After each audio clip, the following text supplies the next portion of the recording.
Okay, next நம்ம example sums பார்க்கலாம். So example 7.1. Suppose that a matrix has 12 elements. What are all the possible orders it can have? What if it has 7 elements? So 12 elements இருந்தா என்னெல்லாம் possible orders இருக்கலாம்னு கேக்குறாங்க. So 12 elements எப்படி எல்லாம் இருக்கலாம்? So 12 ஓட prime factors நம்ம எழுத வேண்டியதுதான். So 12 எப்படி எல்லாம் பிரிக்கலாம்? It can have 12 into 1 அப்படி இருக்கலாம், or 1 by 12 ன்னு இருக்கலாம், or we can also have 6 by 2 or 2 by 6 ன்னு இருக்கலாம், or it can have 3 by 4 or 4 by 3 ன்னு இருக்கலாம். ஸோ இதுதான் பாசிபிள் ஆர்டர்ஸ் இருக்க முடியும், வேறு எதுவுமே இருக்க முடியாது. ஸோ இதுதான் வந்து number of rows and columns இந்த மாதிரி மட்டும்தான் இருக்க முடியும். ஸோ அதுதான் நமக்கு சொல்லியிருக்காங்க. ஸோ தேர்ஃபோர் இது மாதிரி கொஷின்லாம் கேட்டால் therefore the possible orders are அப்படின்னு மட்டும் எதுனா போதும், வேறு எதுவும் தேவையில்ல. Therefore the possible orders are 12 by 1, 1 by 12, 6 by 2, 2 by 6, 3 by 4, 4 by 3 தான் எழுதுனா மட்டும் போதும். And what if has 7 elements? 7 elements இருந்தால் அப்போ ஆர்டர் என்னவா இருக்கும்னு கேட்டிருக்காங்க. 7 நம்ம ஃபேக்டரைஸ் பண்ணோன்னா 7 by 1, 1 by 7 இதை தவிர வேறு எதுவுமே ஃபேக்டரைஸ் பண்ண முடியாது, 7 ஒரு ப்ரைம் நம்பர்ன்றதுனால.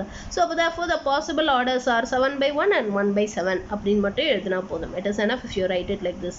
Next example 7.2. இதில் என்ன கேட்டிருக்காங்க? construct a 2 by 3 matrix whose I, jth element is given by. So அந்த எலிமெண்ட் எப்படி ஃபார்ம் பண்ணணும்னு கொடுத்துருக்காங்க, அது ஒரு 2 by 3 மேட்ரிக்ஸ்ன்னு கொடுத்துருக்காங்க. ஸோ அதனால் நம்ம என்ன பண்ணணும்னா let us assume let A is equal to, so அந்த 2 by 3 மேட்ரிக்ஸை இந்த மாதிரி எடுத்துக்கணும். A11, A12, A13, A21, A22, A23. இதான ஜென்ரல் ஃபார்ம் ஆஃப் எ மேட்ரிக்ஸ்ன்னு சொன்னோம். General form of a matrix இந்த மாதிரி தானே சொன்னோம். ஸோ அதனால் இந்த மாதிரி எடுத்துக்கணும். A11, A12, A13, A21, A22, A23. So let A is equal to இந்த மாதிரி எடுத்துக்கிறோம். It is of order 2 by 3. ஏன்னா 2 rows and 3 columns இருக்குது. இப்போ இதோட எலிமெண்ட்ஸ் எப்படி ஃபார்ம் பண்ணலாம்னு சொல்லியிருக்காங்க. Aij is equal to root 3 by 2 into modulus of 2 into I minus 3 into j. So இந்த மாதிரி ஃபார்ம் பண்ணணும்னு சொல்லியிருக்காங்க. ஸோ இப்போ ஒரு எலிமெண்ட்டாக நம்ம கண்டுபிடிக்கணும். ஸோ இப்போ A11 எப்படி கண்டுபிடிக்கலாம்? A11 சொல்லும்போது எப்படி பண்ணணும்? root 3 by 2 into modulus of 2 into 1 minus 3 into 1. So which is equal to, so 2 into 1 minus 3 into 1, 2 minus 3 is going to be minus 1. Minus 1க்கு நீங்கள் modulus எடுத்தீங்கன்னா அப்போ it will become plus 1. So அப்போ therefore it will be equal to root 3 by 2. So இதான் first row first column element A11. அடுத்து A12 எப்படி கண்டுபிடிக்கணும்? It is root 3 by 2 into modulus of 2 into so இங்கே I வந்து என்ன 1, J வந்து 2, 3 into 2. So இப்போ இது என்ன வரும்? 2 minus 6. 2 minus 6 is minus 4.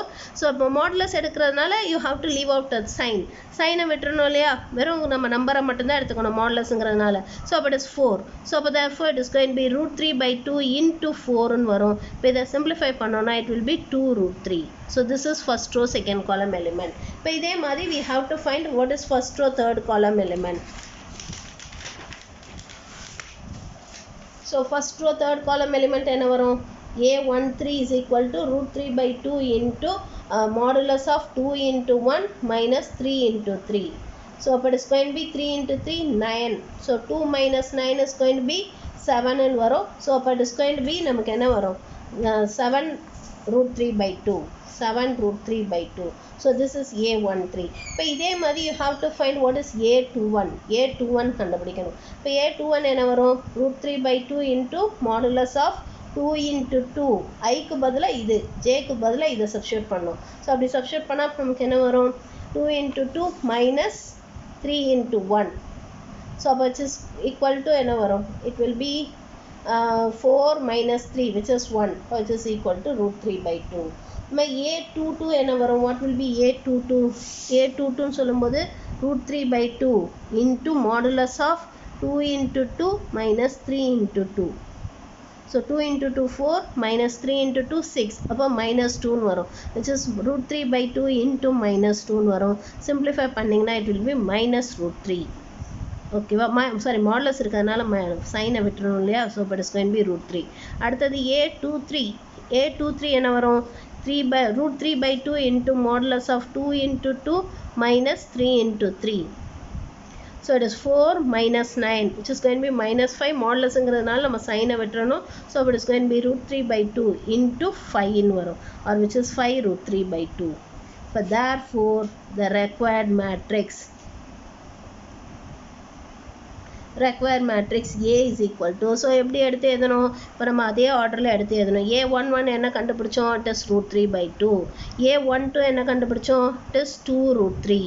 இது ரெண்டும் கண்டுபிடிச்சோம் இல்லையா. இங்கே A11 என்ன கண்டுபிடிச்சோம், it is root 3 by 2. A12 என்ன கண்டுபிடிச்சோம், 2 root 3. அடுத்தது A13 என்ன கண்டுபிடிச்சோம், 7 root 3 by 2. அடுத்தது A21 என்ன கண்டுபிடிச்சோம், root 3 by 2.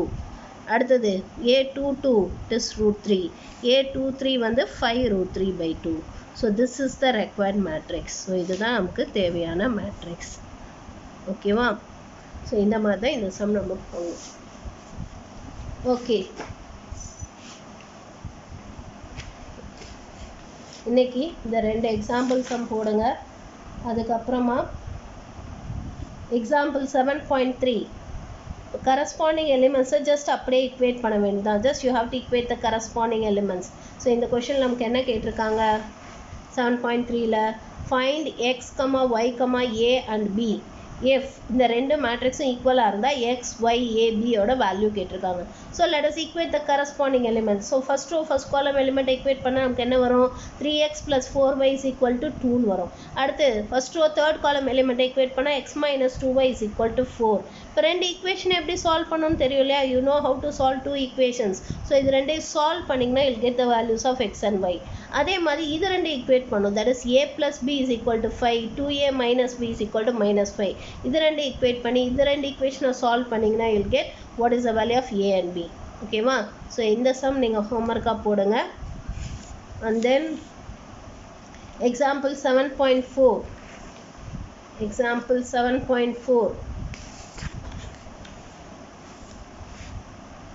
compute a plus b and a minus b. so a b கொடுத்துட்டாங்க, a plus b என்ன, a minus b என்னன்னு கேட்டிருக்காங்க.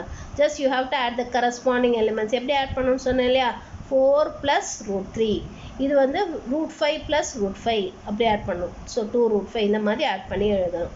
So corresponding elements just you have to add the corresponding elements. இப்போ இந்த 0.5 0.5 வச்சுட்டு போடலாம், ஆர் இதை நீங்கள் 1/2ன்னு எடுத்துக்கோங்க.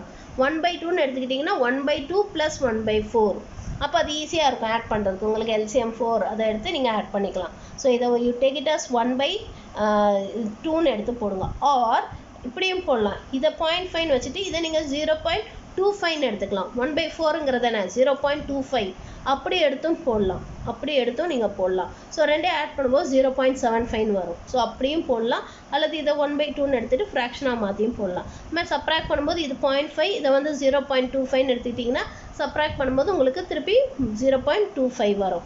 ஓகேவா. சப்ராக்ட் பண்ணும்போது நெகட்டிவ் அடிஷனாக போடுங்க. நெகட்டிவ் அடிஷன்றது முதல்ல இந்த மேட்ரிக்ஸ்க்கு சைனை மாற்றிட்டு அப்புறம் இது கூட அடிஷன் பண்ணுங்கள். அதுதான் உங்களுக்கு ஈஸியாக இருக்கும், அப்போ தான் தப்பு வராது. ஓகேவா. ஸோ 7.4 அந்த சம் ஹோம்ஒர்க்காக போடுங்க இன்றைக்கி. And then 7.5 so sum a plus b plus c abc கொடுத்துருக்காங்க, 3 ஆட் பண்ண சொல்லியிருக்காங்க. Just you have to add it, அப்படியே ஆட் பண்ண வேண்டியதான். ஸோ ஆட் பண்ணால் உங்களுக்கு என்ன வரும், sin square theta plus cos square theta plus 0. So sin square theta plus cos square theta is 1. அது நம்ம ஆல்ரெடி படிச்சிருக்கோம் ட்ரிக்னாமெட்ரியில், 10th படிச்சிருக்கோம் இல்லையா. அடுத்தது இந்த corresponding first row second column element add பண்ணால் என்ன வரும், 1 plus 0 plus minus 1. ஸோ அது 0ன்னு வந்துடும். அடுத்து cot square theta minus cosecant square theta minus 1. cot square theta minus cosecant square theta is minus 1. ஏன்னா நீங்கள் படிச்சிருப்பீங்கன்னு நினைக்கிறேன், cosecant square minus cot square தான் 1. cosecant square minus cot square தான் 1. So அப்போ cot square minus cosecant square is minus 1. So minus 1 it will become as minus 2. ஓகேவா. அடுத்தது second row second column element add பண்ணால் 0 plus 1 plus 0. So அப்போ it is going to be 1ன்னு வரும். ஓகேவா. அதே மாதிரி எக்ஸாம்பிள் 7.6 இது வந்து 3 into b plus 4 into c minus d கேட்டிருக்காங்க. ஸோ ஃபஸ்ட்டு என்ன பண்ணுங்கள், இந்த b மேட்ரிக்ஸை 3ஆல் மல்டிப்ளை பண்ணிவிடுங்க. சி மேட்ரிக்ஸை 4ஆல் மல்டிப்ளை பண்ணுங்கள். அண்ட் இந்த டி மேட்ரிக்ஸை மைனஸால் மல்டிப்ளை பண்ணிவிடுங்க. மைனஸால் மல்டிப்ளை பண்ணிட்டீங்கன்னா இந்த மாதிரி வந்துடும். அப்புறம் ஜஸ்ட் அப்படியே ஆட் பண்ணிட வேண்டியதாக கரஸ்பாண்டிங் எலிமெண்ட் 6 மைனஸ் 4 ப்ளஸ் 0, அதுமாதிரி 9 மைனஸ் 8 மைனஸ் 4. இப்படி பண்ணும்போது ரொம்பவே ஈஸியாக இருக்கும். ஓகேவா? அதுமாதிரி எக்ஸாம்பிள் 7.7 இதில் வந்து நமக்கு இந்த மாதிரி கொடுத்துருக்காங்க. ஸோ சீக்கன் தீட்டாவால் உள்ளே இருக்க எல்லா எலிமெண்ட்ஸையும் மல்டிப்ளை பண்ணணும். மல்டிப்ளை பண்ணால் நமக்கு என்ன வரும்? சீக்கன் ஸ்கொயர் தீட்டா, இது சீக்கன் தீட்டா டேன் தீட்டா, இங்கே சீக்கன் தீட்டா டேன் தீட்டா, இங்கே சீக்கன் ஸ்கொயர் தீட்டான்னு வரும். இங்கே டேன் தீட்டாவால் உள்ள மல்டிப்ளை பண்ணால் tan square theta, tan theta secant theta, tan theta secant theta, and then tan square தீட்டான்னு வரும். ஸோ இப்போ உள்ள சப்ராக்ட் பண்ணும்போது secant square theta minus tan square theta is 1. Secant square theta minus tan square theta is 1. This secant theta tan theta minus secant theta tan theta will give you 0. அதுமாதிரி secant theta tan theta minus secant theta tan theta it will give you 0. அடுத்து இங்கே secant square theta minus tan square theta gives you 1. So அப்போ நமக்கு ஒரு unit matrix கிடைக்குது. So இந்த 7 sums இன்றைக்கி நீங்கள் ஃபினிஷ் பண்ணிவிடுங்க. எக்ஸாம்பிள் 1லேருந்து எக்ஸாம்பிள் 7 வரைக்கும் உள்ள சம்ஸ் நீங்கள் ஃபினிஷ் பண்ணிவிடுங்க. நம்ம மீதி நம்ம நாளைக்கு பார்ப்போம். மல்டிப்ளிகேஷன் பேஸ் பண்ணி இருக்கக்கூடிய சம்ஸ் எல்லாம் நம்ம நாளைக்கு பார்ப்போம். இன்றைக்கி நோட்ஸ் எதுவும் கிடையாது. ஜஸ்ட் இந்த எக்ஸாம்பிள் சம்ஸ் 7 வரைக்கும் உள்ளது ஃபினிஷ் பண்ணிவிடுங்க. நீங்களாக போடுங்க. புக்கில் இருக்கிறத பார்த்து காப்பி பண்ணாதீங்க. ஏன்னா புக்கில் இருக்கிறத பார்த்து காப்பி பண்ணிங்கன்னா it's going to be an utter waste. நீங்களாக ஒர்க் அவுட் பண்ணுங்கள். Please try to do it on your own. நீங்களாக போட்டால் தான் ப்ராக்டிஸ் ஆகும். அப்போ தான் எக்ஸாமில் என்ன கேட்டாலும் நம்மளால் போட முடியும். அதனால் புக்கில் இருக்க சம் ஹோம்ஒர்க் கொடுத்தாலும் தயவுசெய்து புக்கில் இருக்கிறத பார்த்து எழுதாதீங்க. Please try to do it on your own. நீங்களாக போட ட்ரை பண்ணுங்கள். மீதி நம்ம நாளைக்கு பார்க்கலாம்.